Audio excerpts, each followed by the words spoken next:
Good morning. I guess it'll be afternoon by the time you get this, but it's January 5th, 2019. I'm not going to really do an article video today, although it will be about a theme I saw in an article. And that theme was how federal employees were suffering during the so-called government shutdown. So, we're going to talk about these federal employees. I prefer to call them, refer them as dependents. And these people are much like the welfare recipients in some ways, not in all. Of course, some of these people are skilled. But have you ever noticed when you go to like the Social Security Administration or any other state-ran, federal-ran office, how the people behind the desk are real short with you, real short-tempered, impatient, just all-out assholes, right? And I've experienced this pretty much in every state-ran or federal-ran office that I've ever gone into. I'm not saying that there's not nice people that work in these places, because obviously that would be false, but the majority of them are assholes to you. They treat you like, you know,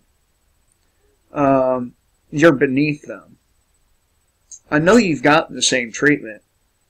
And it doesn't matter if you go in there, you know, looking like I do with a Metallica shirt on and a thermal underneath and camo carpenter style pants, or a nice polo shirt. I've gone in both ways, and they're just assholes.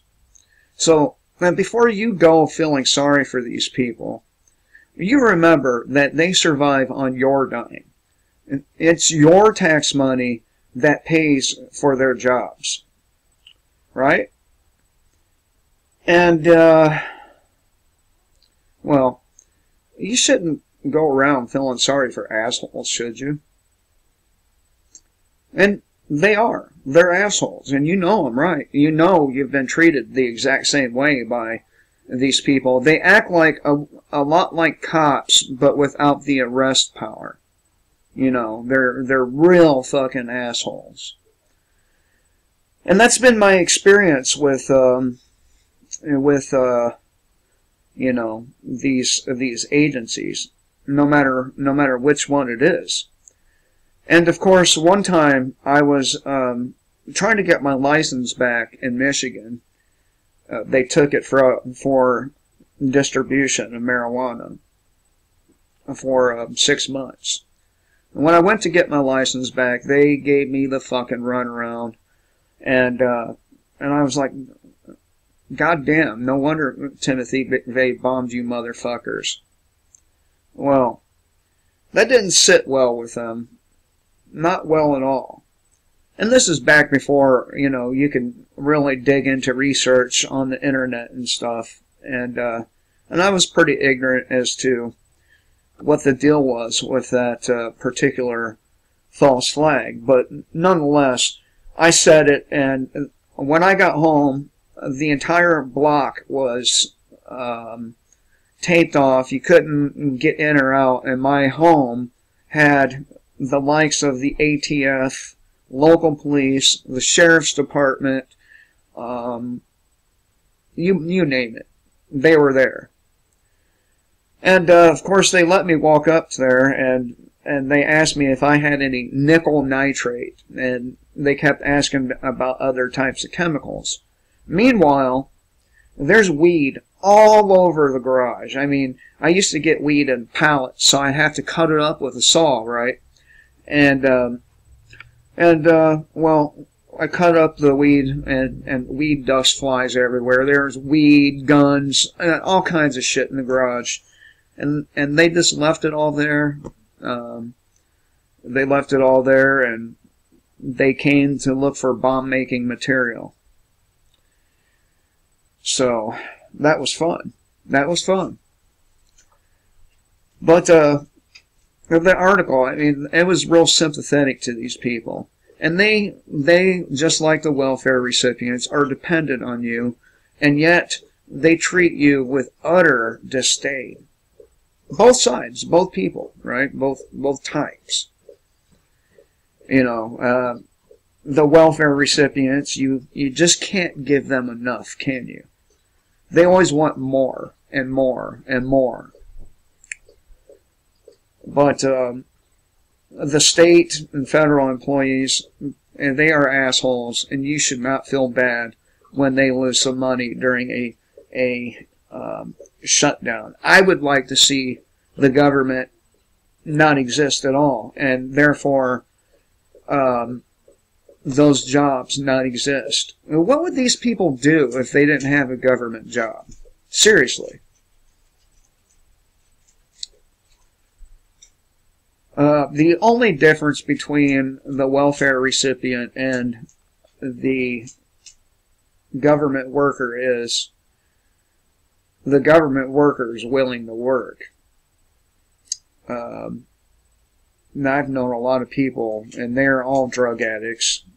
All these people that will say in your face that we need a rule of law and this kind of shit. They're usually extremely lawless type people, and usually they're on drugs worse than the people not working for the state, worse than the welfare recipients. Again, I've watched deputies snort Xanaxes off their desk in the county jail. That should give you an idea of just how much they give a shit if they're seen doing it. But you know, a guy like me, I'll take some painkillers when my back is fucking bothering me, and I'm a felon, right? I'm a felon. And by the way, any of you out there that are felons, one thing you should understand is you broke the rules of some fucking control freaks out there that thinks they should be able to rule over you and think that you know, their whims are the equivalent to morality. Don't feel bad for being a felon, unless of course you're a rapist or a child molester or somebody that harmed another person. But if you're like me and you gave away some weed and maybe got caught with some pills, don't feel bad for that shit. It's not their business to tell you what you may and may not consume. They just like to think it is. So, and there's lots of articles out regarding police crime or police criminality, I guess you could say. But you know, I'm a guy that should be supervised by the state. I'm the guy that will have DSS called on me because I happen to consume a plant once in a while. I'm the guy that ends up in county jail. Meanwhile, these people are, you know, gunning down individuals out there who are unarmed, who are mentally retarded in some cases, who are pregnant mothers, who are mothers, unarmed again.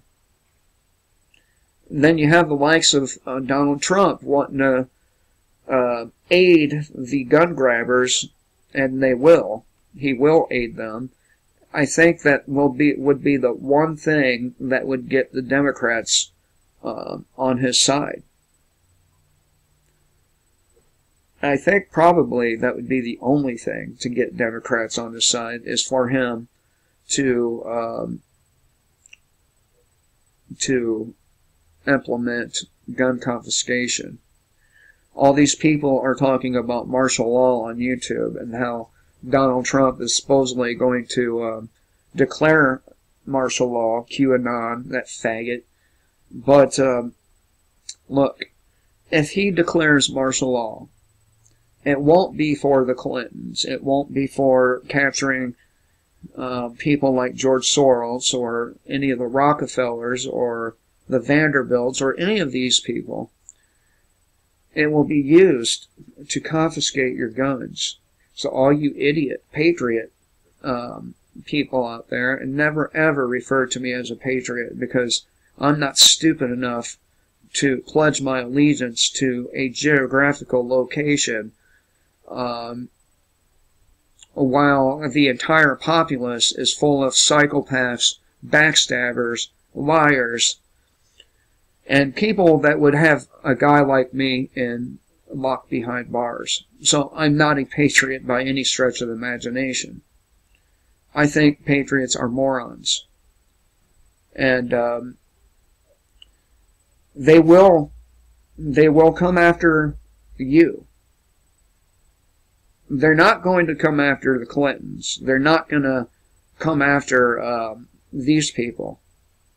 They will go after people below them,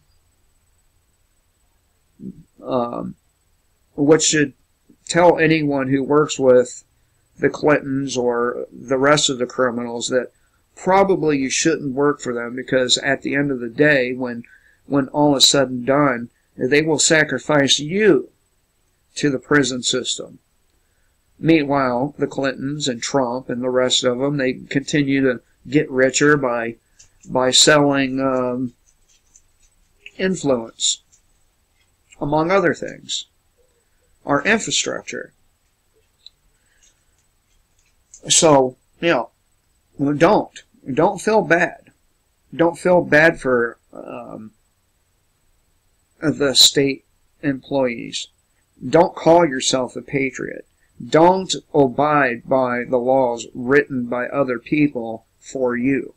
And by the way, those other people are exempt from the laws they write from you, and this is very easily proven.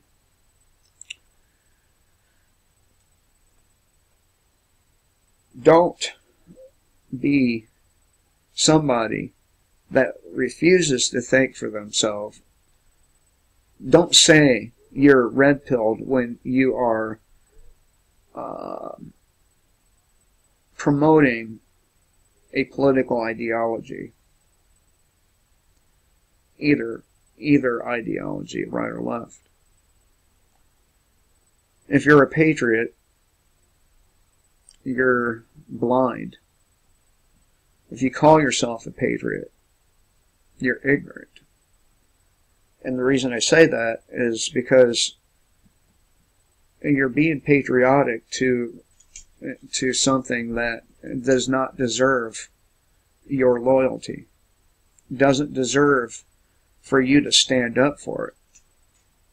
Look how many guys come back from war.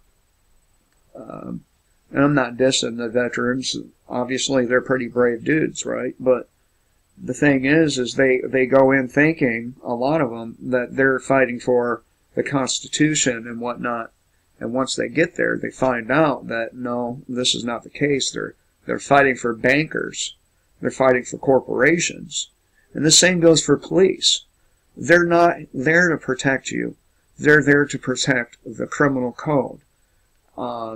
They're there to protect regulation. They're not there to save you when a crime is committed. They have no obligation to do so. So why are you pro-cop, pro-government, pro-this or that, when none of them are pro-you? I'll tell you who is, though. I'll tell you who is pro-you. I am. People like me are pro-you. And that's why you should abandon either side of the political aisle and join people like me and begin our rebellion as soon as possible. Because if we don't start, and they come after you guys, you patriots, you're going to be hurting, man. You're going to be crushed when you find out that everything you believed is turning on you now. All the people you believed in are turning on you. And it's going to crush you. And some of you will probably kill yourselves. I don't want that. I just want you to be truly awake. If you're a conservative, you're no better than a liberal. If you're a liberal, you're no better than a conservative. Both sides are about control. My side is about freedom. I hope everyone has a good day. Kill the state before the state kills you.